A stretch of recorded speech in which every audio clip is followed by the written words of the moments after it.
Break के बाद स्वागत है आपका और चलिए अब बात कर लेते हैं खेल पर हो रही सियासत की। हरियाणा में जल्दी विधानसभा चुनावों का बिगुल बजने वाला है और ऐसे में दो प्रमुख राजनीतिक दल बीजेपी और कांग्रेस एक दूसरे को अपने अपने दांव से चित करने में कोई कसर नहीं छोड़ रहे। ओलंपिक गेम्स हो या एशियाई गेम्स, हरियाणा के सबसे ज्यादा खिलाड़ी देश के लिए पदक लाए हैं और ऐसे में ये दोनों पार्टियां इस पर भी राजनीति करने से बाज नहीं आ रही। कांग्रेस के पूर्व सीएम हुड्डा ने कहा है कि बीजेपी सरकार ने 9 साल में खिलाड़ियों के लिए कुछ खास नहीं किया। वहीं बीजेपी नेता मनीष ग्रोवर कांग्रेस की पोल खोलते दिखाई दे रहे हैं। इसी पर आज हम चर्चा करेंगे, लेकिन उससे पहले देखिए ये खास रिपोर्ट।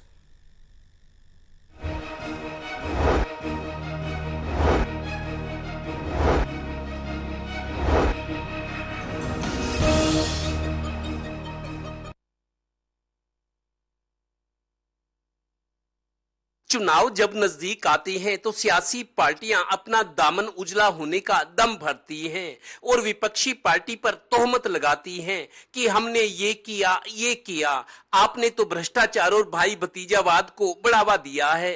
कोई वर्ग भी आपसे खुश नहीं है। बस इसी तरह के वाद विवाद चुनावी गर्मी का पारा और बढ़ाते हैं। अब प्रदेश की खेल नीति और उपलब्धियों को लेकर भी आरोप प्रत्यारोप शुरू हो गए हैं। लीजिए रोहतक वाले चौधरी और रोहतक के आज बीजेपी के सबसे ताकतवर नेता। हमारे समय में हमने नीति बनाई थी, पदक लाओ पद पाओ, और जो जिस प्रकार से आए थे, किसी को डीएसपी भर्ती किया हमने, किसी को क्लास 1 ऑफिसर भर्ती किया, लेकिन इस सरकार ने 9.5 साल में कोई एक भी डीएसपी भर्ती नहीं किया, एक भी क्लास 1 ऑफिसर नहीं बनाया। और जो 3 करोड़ था गोल्ड मेडल का, वो 5 करोड़ जरूर किया है, वो नाकाफी है। इसका गोल्ड मेडल का 2 से 3 करोड़ किया है सर। तो गोल्ड मेडल वाले को तो 5 करोड़ कम से कम देना चाहिए, सिल्वर मेडल वाले को 3 करोड़, ब्रोंज को 2 करोड़, और उनको भर्ती करना चाहिए। डीएसपी के लेवल तक सबको भर्ती करना चाहिए। दरअसल एशियन गेम्स में भारत के 100 से ज्यादा मेडल आने और इनमें ज्यादा हिस्सा हरियाणा का होने को लेकर भी श्रेय लेने की होड़ लग गई है। हम तुम। आज का खिलाड़ी मेरा खुश है। अगर खुश ना होता, एशियन गेम में आज तक रिकॉर्ड निकाले 108। नेशनल गेम में अहमदाबाद में मैं पिछली बार उसका इंचार्ज बन के गया था, तीसरे नंबर पे थी, और अब भी गोवा में नेशनल गेम हो रहा है, मैं उसका इंचार्ज बन के जा रहा हूँ। हरियाणा को फर्स्ट लाने की हमारी योजना है। खैर, पिछले 20 साल में प्रदेश में सरकार कोई भी रही हो, यकीनन खेलों में हरियाणा देश का सिरमौर बना है। छोटा सा प्रदेश हरियाणा देश दुनिया में आज नाम कमा रहा है। फैसला प्रदेश के लोग, खिलाड़ी और खेल प्रेमी करेंगे। राजनीतिक लोगों की तो ये खुराक है। Total news, Panipat bureau.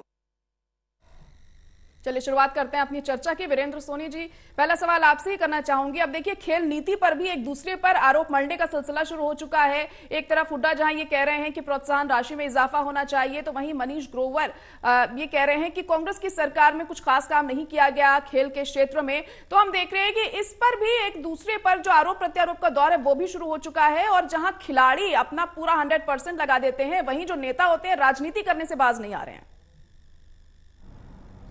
देखिए, पहले भी खेलों पर राजनीति होती रही है और खिलाड़ियों का राजनीतिक उपयोग भी होता रहा है। भारतीय जनता पार्टी ने योगेश्वर पहलवान को चुनावी मैदान में उतारा और कांग्रेस जो है बजरंग पूनिया को। तो इस तरह ये सिर्फ राजनीतिक जो दृष्टिकोण है वो तो चलता रहता है, लेकिन अगर खेल नीति किसी ने बनाई थी तो चौधरी भूपेंद्र सिंह हुड्डा ने बनाई और भारतीय जनता पार्टी की सरकार ने उसको आगे बढ़ाया। जो भी सरकार होती है वो अपनी तरफ से कोई कसर नहीं छोड़ती है, हर अपने अनुकूल उस समय जो है खिलाड़ियों को और खेलों को प्रोत्साहन देने के लिए प्रयास करते हैं। सभी सरकारों ने किया है।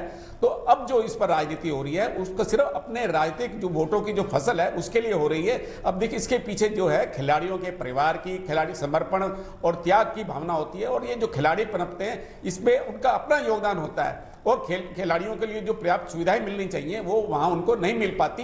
खिलाड़ी जो है खुद बहुत प्रयास करते हैं, अपना पूरा परिवार उनका इसका पूरा समर्पण भाव और त्याग से जुटता है। अब जहां तक सुविधाओं की बात है, आप कहीं भी हरियाणा में कहीं भी देखें तो जो खेल सुविधाएं होनी चाहिए या जो उसका विस्तार होना चाहिए था अलग अलग जिलों के अंदर, कस्बों के अंदर, वो दिखाई नहीं देता। ये स्थिति बदलनी चाहिए।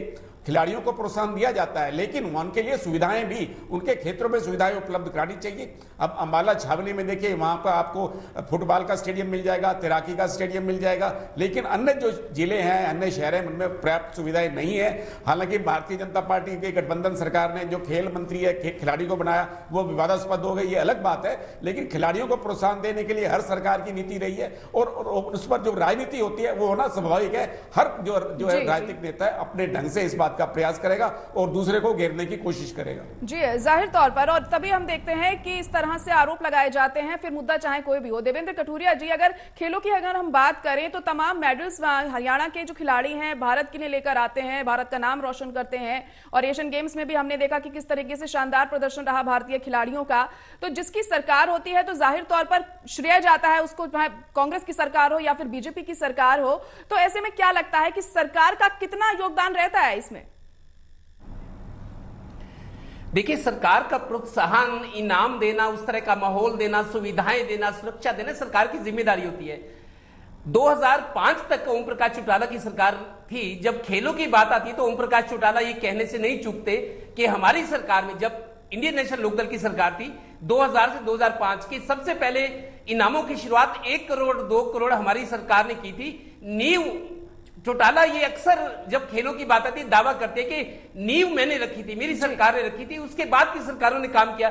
भूपेंद्र हुड्डा के टाइम में बहुत ज्यादा प्रोत्साहन मिला, खिलाड़ियों को सीधा डीएसपी भर्ती किया गया, इंस्पेक्टर, सब इंस्पेक्टर बीएसएफ में गए, रेलवे में गए। तो भूपेंद्र हुड्डा कांग्रेस सरकार में खेल वाकई बहुत ज्यादा प्रमोशन हुआ है और खिलाड़ियों का प्रोत्साहन हुआ है। 5-5, 3-3 करोड़ रुपए नकद जैसे जीत कर आते थे उनको एक कार्यक्रम में दिया जाता था। लेकिन इसमें बीजेपी सरकार में भी देखिए, नीति कोई सरकार बनाती है, नीति दोबारा नहीं बनती, लेकिन उस नीति में संशोधन की क्या जरूरत है, सुधार की क्या जरूरत है, मॉडिफिकेशंस क्या होने चाहिए, वो सरकारें जरूर करती हैं। बीजेपी सरकार ने भी किया है। जो भूपेंद्र हुड्डा की खेल नीति थी उसमें जो जरूरी सुधार थे, खिलाड़ियों की जो मांग थी या उनके ज्ञापन होते हैं, कोच हैं, खेल संगठन है, उनकी मांगों के अनुरूप उसमें मॉडिफिकेशन, संशोधन किए जाते हैं। खेल नीति वही है, लेकिन सुधार जरूरी या समय के हिसाब से, जरूर तैयारी के हिसाब से सुधार किए जाते हैं। नो डाउट पिछले 15 साल में, 15-20 साल में खेलों में हर सरकार ने काम किया, किसी ने कम, किसी ने ज्यादा।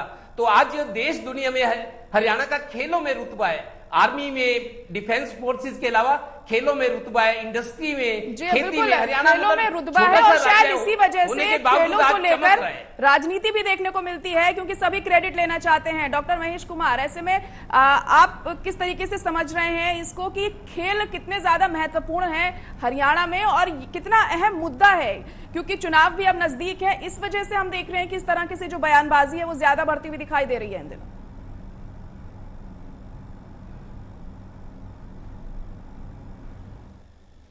देखिए, खेल और खिलाड़ी का सीधा कनेक्ट जो है वो ग्रामीण क्षेत्र से होता है और ज्यादातर जो खिलाड़ी हमारे निकल कर आए हैं, आप गौर कीजिएगा कि ग्रामीण क्षेत्रों से ही पहलवान निकल कर आते हैं, ग्रामीण क्षेत्रों से ही बड़े से बड़ा जो खिलाड़ी है जो देश और दुनिया में नाम कमाता है वो ज्यादातर ग्रामीण क्षेत्रों से निकल कर आते हैं। और ग्रामीण परिवेश में उनकी माटी में कहीं ना कहीं खेलों को जगह दी गई थी। पहले भी जो गांव है वो अपनी खेल प्रतियोगिताएं करवाते रहे। बाद में अगर जिक्र में सरकारों का करूं तो हुड्डा 1 में सबसे पहले इसकी शुरुआत की गई थी और करोड़ों के इनाम और डीएसपी की नौकरी मिल सकती है। खेल किसी भी जीवन को बदल सकता है, किसी परिवार की आर्थिक स्थिति को बदल सकता है। किसी खिलाड़ी को यह माना जाता था कि अगर वो बड़ी नौकरी तक तो पहुंच ही नहीं सकता क्योंकि पढ़ाई में वो कमजोर रहेगा, तो ऐसे में किसी भी तरीके से खिलाड़ी को तो ऑफिसर बनाया ही नहीं जा सकता। रेलवे में या तो टिकट चेकर की नौकरी या क्लास 3 में ज्यादा से ज्यादा जो खिलाड़ी है वो पहुंच पाते थे। बहुत छोटी छोटी पुलिस में नौकरियां हासिल कर पाते थे। हुड्डा सरकार में पहली बार ऐसा हुआ कि सीधे सीधे डीएसपी लगाने का काम किया गया। करोड़ों के